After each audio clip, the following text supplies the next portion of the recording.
इरफान सोलंकी मामले में इरफान सोलंकी के घर पे कुछ समय पहले ईडी का छापा पड़ा था। उसके बाद एक नोटिस जारी की गई थी उनको उनके नाम पर जिन्होंने इरफान सोलंकी के खिलाफ रंगदारी का मुकदमा दाखिल किया था, यानी कि अकील अहमद। कुछ दिन पहले उन्होंने ये बात हमारे टीवी चैनल पे बताई थी कि उनको एक नोटिस मिली है, वो ईडी के पास जाएँगे, अपनी बात रखेंगे। अब वो वापस आ गए हैं, क्या बात उनकी ईडी में हुई है, अधिकारियों ने क्या बात करी है, क्या-क्या सवाल पूछे हैं, इस पे बात करने के लिए हमारे साथ खुद अकील अहमद मौजूद हैं, उनसे बात कर लेते हैं। अकील जी, ईडी की नोटिस आपको मिली, जी। सबको ये लग रहा था कि इरफान सोलंकी के यहाँ जब ईडी छापा पड़ा तो आपको नोटिस क्यों मिली? फिर आप गए हैं वहाँ पर, जी। 7-8 घंटे आपसे पूछताछ हुई, आखिर क्या पूछा गया आपसे?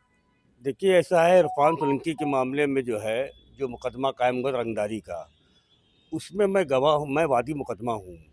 और नज़ीर फ़ातिमा जो हैं, बेवा नज़ीर फ़ातिमा, जिनकी मैंने लड़ाई लड़ी और जिनकी बात को बढ़ाया, उसमें भी मैं गवाह हूँ।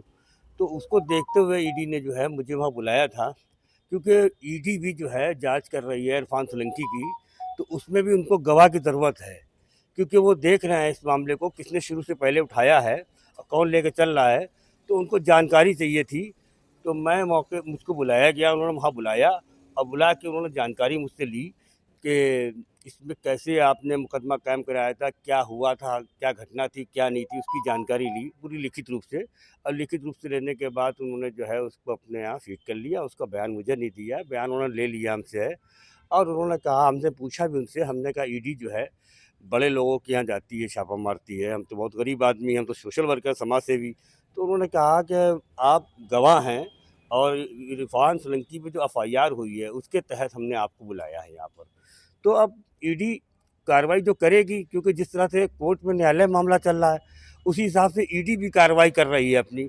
तो ईडी को कहीं पर भी अगर कहीं पर कुछ कमी दिखेगी, तो वहाँ पर गवाह के तौर पे समाज सेवी अकील अहमद खान हैं, ऐसे भूमाफियाओं के खिलाफ जिन्होंने करोड़ों अरबों रुपए की संपत्ति को बना रखा है। और इनके जो गुर्गे तमाम आज भी तमाम जो है जगहों पर कब्जा कर रहे हैं और काम कर रहे हैं।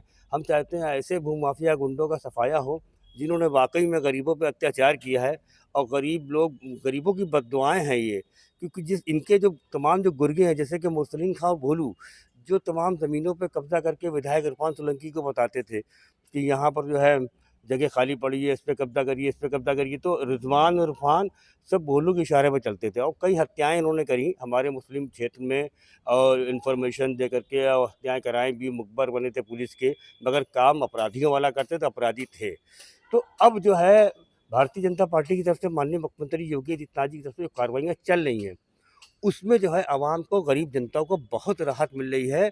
और आगे भी एक तैयारी चल रही है, कानून ऐसा बन रहा है 31 तारीख से, जिसमें जो तमाम जो भूमाफिया जो गरीबों पे कब्जा करें, उनकी जाँच होगी और जाँच होकर के पूरी सरकार पूरी रिपोर्ट लेगी, उनको उनकी ज़मीनों को कब्जा करेगी। आपने अभी बताया कि 2 मुकदमे हैं, जिसमें से एक आगजनी वाला मुकदमा है, उसमें तो आप गवाह हैं जी, और जो दूसरा रंगदारी वाला मुकदमा है, उसमें आप वादी हैं। जी, जी। तो जब ईडी ने आपसे पूछताछ करी, तो उन्होंने किस मुकदमे की ज़्यादा जानकारी आपसे ली? क्योंकि एक मुकदमे में तो आगजनी वाले में तो सज़ा भी हो चुकी है। जी, जी, जी।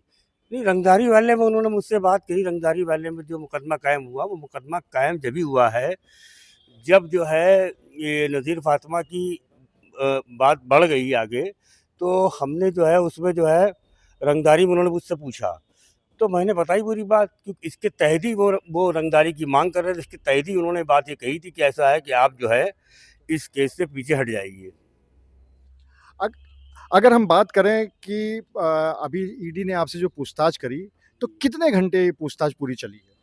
देखिए, मैं 11 बजे वहाँ पहुँच गया था ईडी ऑफ़िस और 11 बजे से लेकर 6 बजे तक के मैं वहाँ रहा, 6 बजे मैं बाहर निकला हूँ। और हमसे ईडी ने कोई ऐसी बात नहीं करी है, कोई जो हमको तकलीफ़ कहीं भी हो, क्योंकि ईडी मेरी जाँच कर रही है।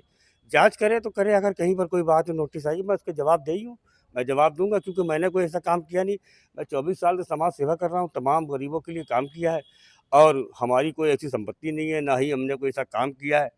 हाँ, अगर कोई आदमी हो सकता है कि शायद अगर कहीं कोई बात कहे तो कहे, मगर ईडी ने मुझसे कोई ऐसे सवालात नहीं किए और ना कोई ऐसी बात है। क्या फिर से उन्होंने कहा है आप बुलाने के लिए कि अगर ज़रूरत पड़ेगी तो आपको बुलाया जाएगा और भी जानकारी आपसे ली जाएगी? नहीं, उन्होंने फिर से तो नहीं कहा बुलाने के लिए, उन्होंने ये कहा है कि कहीं पर अगर कहीं ज़रूरत पड़ेगी आपको, तो जो है ये बयान जो है आपका ये काफ़ी होगा, ये जो बयान आपने दिया है, ये इरफ़ान सोलंकी के लिए मील का पत्थर साफ़ी मतलब आपके लिए होगा, ताकि हम भी कहीं बात रख सकें ईडी में। तो आप थे अकील अहमद जिन्होंने रंगदारी का मुकदमा इरफान सोलंकी के खिलाफ दर्ज कराया था। उसके बाद ईडी का नोटिस आया और नोटिस में उन्होंने बताया कि किस तरह से उनसे क्या-क्या पूछा गया, किस मुकदमे में पूछा गया। और अब देखने वाली बात ये होगी कि आगजनी वाले मामले में तो इरफान सोलंकी को सज़ा हो चुकी है, लेकिन अन्य जो मामले हैं उसमें क्या होता है, ये कोर्ट के फैसले के बाद ही पता चलेगा। अनुराग अग्रवाल, टीवी 9 कानपुर।